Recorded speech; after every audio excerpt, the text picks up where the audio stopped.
Selamat datang kembali di channel ini, channelnya para tenaga honorer P3K dan aparatur sipil negara. Video kali ini kita akan membahas terkait dengan skenario baru dari penyelesaian tenaga honorer. Untuk itu kepada rekan-rekan silakan disimak dan ditonton secara lengkap video ini agar rekan-rekan bisa menerima informasi secara utuh dan menyeluruh.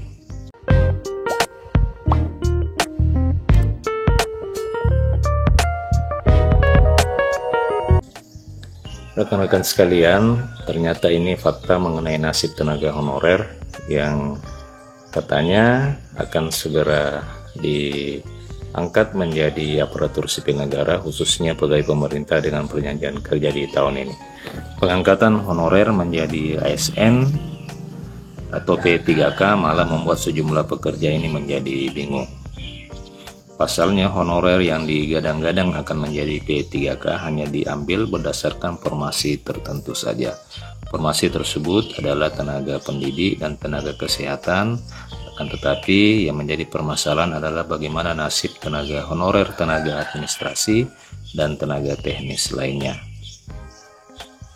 Bukan hanya itu rekan-rekan sekalian, nasib pengangkatan P3K untuk tenaga guru dan kesehatan ini saja saat ini masih banyak terdapat kekurangan-kekurangan yang terjadi. Hal tersebut oleh karena pada beberapa daerah P3K guru dan tenaga kesehatan merasakan macetnya pembayaran gaji mereka. Jadi rekan-rekan sekalian diketahui bersama bahwa saat ini banyak beberapa rekan-rekan kita yang telah lulus menjadi tenaga P3K khususnya di bidang guru dan tenaga kesehatan sampai dengan saat ini meskipun sudah lulus akan tetapi belum mendapatkan alokasi pembayaran gaji dari pemerintah daerah.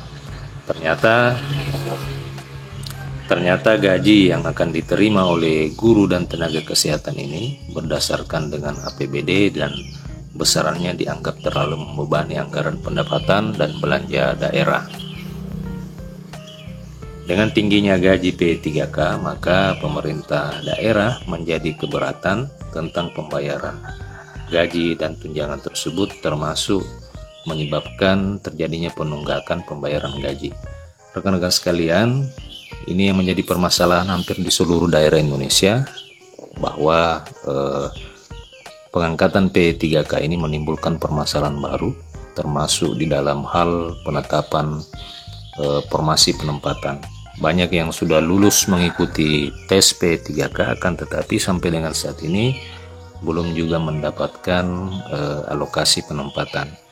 Seluruhnya bersumber atau permasalahannya bersumber dari permasalahan pembayaran gaji yang dibebankan kepada APBD. Beda dengan pegawai negeri sipil.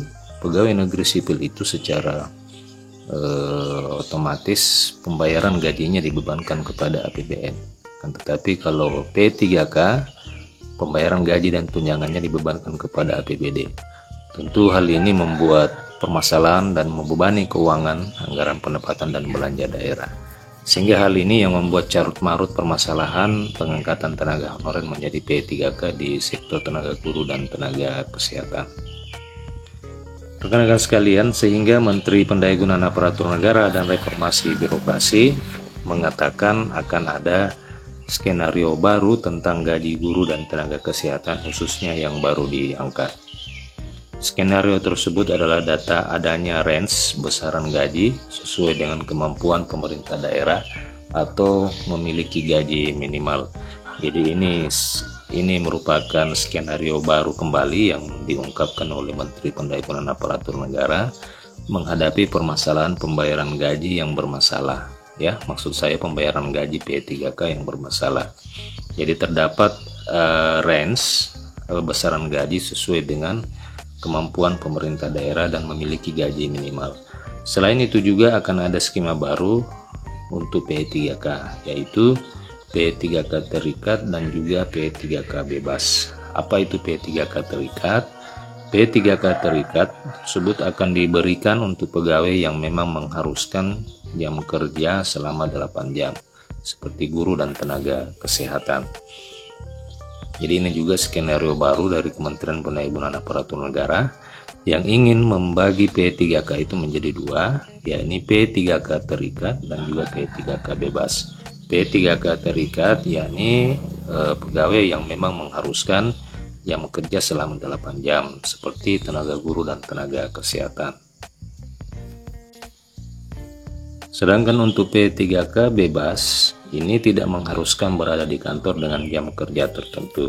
Contohnya saja petugas kebersihan yang tugasnya hanya berapa jam saja dan kemudian bisa mencari tambahan di luar jam tersebut. Nah, rekan-rekan sekalian, opsi ini masih menjadi sebuah opsi yang sedang dirapatkan oleh pemerintah, khususnya Menteri Pendayagunaan Aparatur Negara bersama dengan stakeholder terkait, diantaranya Kepala BKN, Menteri Keuangan, perwakilan Asosiasi Pemerintah Provinsi dan Pemerintah Kabupaten Kota seluruh Indonesia, serta para anggota Komisi 2 DPR RI. Apakah rekan-rekan setuju dengan opsi atau alternatif penyelesaian tenaga honorer dengan skema seperti ini, yakni memberikan yang pertama memberikan range gaji kepada honorer kepada tenaga P3K dengan besaran minimal dan disesuaikan dengan kemampuan keuangan daerah masing-masing.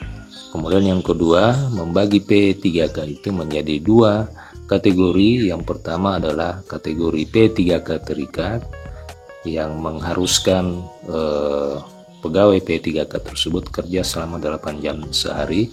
Kemudian yang kedua, terdapat P3K bebas. Artinya P3K ini mengharuskan berada di kantor dengan jam kerja tertentu saja. Nah, rekan-rekan sekalian, kita berharap pemerintah ini dapat mengeluarkan satu kebijakan yang tentunya bisa mengcover dan memberikan kebaikan kepada seluruh atau sebagian besar di negara ini, ya, tenaga honorer, oleh karena memang diketahui bersama, bahkan Menteri Pendayagunaan Aparatur Negara sendiri mengakui bahwa keberadaan tenaga honorer dan non aparatur sipil negara ini memberikan kontribusi yang besar di dalam kelancaran pelaksanaan pemerintahan baik di instansi pemerintah pusat maupun di instansi pemerintah daerah. Rekan-rekan sekalian, demikian informasi yang bisa saya bagikan pada video kali ini. Jangan lupa untuk subscribe channel ini agar rekan-rekan tetap menerima update informasi terbaru seputar tenaga honorer, P3K dan aparatur sipil negara. Terima kasih telah menyaksikan, sampai jumpa di video berikut.